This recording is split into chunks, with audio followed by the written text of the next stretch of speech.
ஓம் ராம் ராமாய நமக ராம் ராமாய நமக ராம் ராமாய நமக. ஸ்ரீமத் வால்மீகி ராமாயணம் பாலகாண்டம் 5வது சர்க்கம். அயோத்தி வர்ணனை.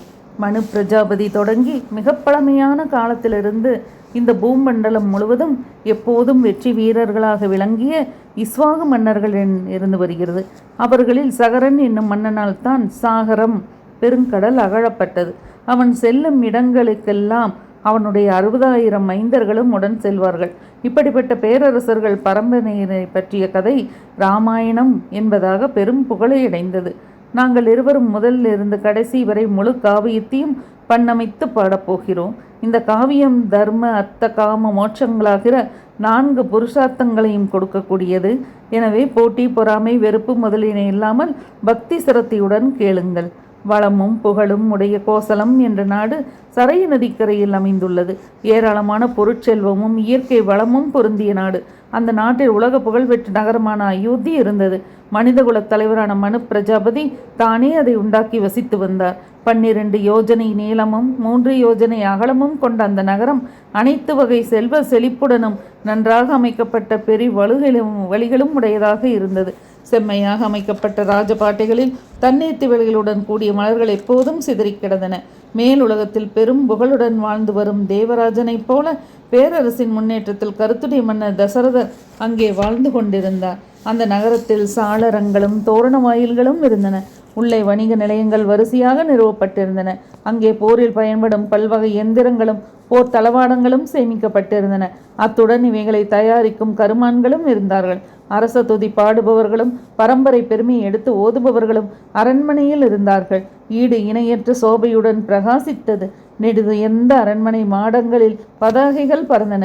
நூற்றுக்கணக்கான சதட்னி என்ற எந்திரங்கள் மதில்களில் நிறுவப்பட்டிருந்தன. சுற்றிலும் மிகவும் ஆழமான அகழி இருந்தது. பிறரால் எதிரிகளால் நுழைய முடியாத கட்டுக்காவல் நிறைந்த கோட்டை. குதிரை, யானை, பசு, ஒட்டகம், கழுதை முதலான மிருகங்கள் நிறைந்தது. வெகுமானம் அளிக்க விரும்புகின்றவர்களாலும் கப்பம் செலுத்தும் சிற்றரசர்களாலும் எப்போதும் கூட்டமாக இருந்தது. பல நாடுகளைச் சேர்ந்த வணிகர்கள் வந்து கூடும் பெருமையை பெற்றிருந்தது. தேவேந்திரனுடைய அமராவதி நகரத்தைப் போல இரத்தினங்கள் இழைக்கப்பட்டதும் மலை போன்றதுமான பெரும் மாளிகைகளும் மறைவிடங்களும் அங்கே இருந்தன. உயர்குலப் பெண்டிர் நிறைந்திருந்தார்கள். எல்லா வகையான இரத்தினங்களும் எங்கும் சிதறி கிடந்தன. விமான அறைகள் பல இருந்தன. எண்கோண வடிவில் நிர்மாணிக்கப்பட்டிருந்த அந்த நகரம் விசித்திரமான பேரளவுடன் விளங்கிற்று. வீடுகளில் ஏராளமான மக்கள் வாழ்ந்தார்கள். இடைவெளியே இல்லாதபடி அவ்வளவு நெருக்கமாக இருந்தது. சமதரையில் நிறுவப்பட்டிருந்த அந்த பட்டணத்தில் நெல், அரிசி நிறைந்திருந்தது. தண்ணீர் கற்பஞ்சாறு போல் இனிப்பாக இருந்தது.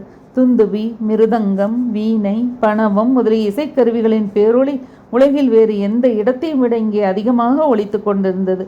தங்கள் தவ வலிமையால் சித்தர்களால் பெறப்பட்ட வான்மீதியில் சஞ்சரிக்கும் விமானம் போல் அந்த நகரம் பொலிவுற்றிருந்தது. அழகும் பயனும் தரும் வகையில் அமைக்கப்பட்ட மாளிகைகளில் சான்றோர்கள் நிரம்பி இருந்தார்கள். மக்கள் கூட்டத்திலிருந்து தனியே விலகி வேறு துணையின்றி நிற்பவனையும், பெற்றோரும் புத்திரர்களும் இல்லாதவனையும், போர்க்களத்திலிருந்து பயந்து ஓடி போகிறவனையும் அம்புகளால் கொள்ளாதவர்கள், ஒளிவரும் திசையிலிருந்தே இலக்கை உணர்ந்து அம்பு செலுத்தும் சப்தவேதி என்று தனித்திறமையுடையவர்கள், போர்க்கருவிகளில் நல்ல பயிற்சி பெற்றவர்கள், போர்த்திறன் உடையவர்கள், அவ்வாறே காடுகளில் மதம் பிடித்து உழவும் சிங்கம், புலி, பன்றிகளை சஸ்திரங்களாலும் தம் கை பலத்தாலும் ஒழித்து கட்டுபவர்கள், இப்படிப்பட்ட மகாவீரம் படைத்த பல்லாயிரக்கணக்கான மகாரதர்களால் நிறைந்திருந்த அயோத்தி பட்டினத்தில் மன்னர் தசரதர் ஆட்சி செலுத்தி கொண்டிருந்தார். அந்த நகரத்தில் நித்ய அக்னிஹோத்திரிகள், யம நியமம் முதலியவனைகளை கண்டுபிடிக்கும் அஷ்டாங்க யோக சித்தர்கள், 6 அங்கங்களோடு கூடிய வேதங்களை கசடர கற்ற அந்தன பெரியோர்கள் வாழ்ந்து கொண்டிருந்தார்கள். ஏராளமாக தானம் வழங்குபவர்கள், வாய்மையினின்றும் பிறளாதவர்கள், முனிவர்களைப் போன்றும் விரதம் அனுஷ்டிப்பவர்கள், நல்லொழுக்கம், தூய வாழ்க்கை நடத்தும் ரிஷிகள் போன்றோர்கள் அயோத்தியில் எப்போதும் நிரம்பியிருந்தார்கள். ஓம் ராம் ராமாய நமக ராம் ராமாய நமக. அசாத்திய சாதக சுவாமி அசாத்தியம் தவகிம்பத ராமதூதா கிருபா சிந்து மத்காரியம் சாதே பிரபோ.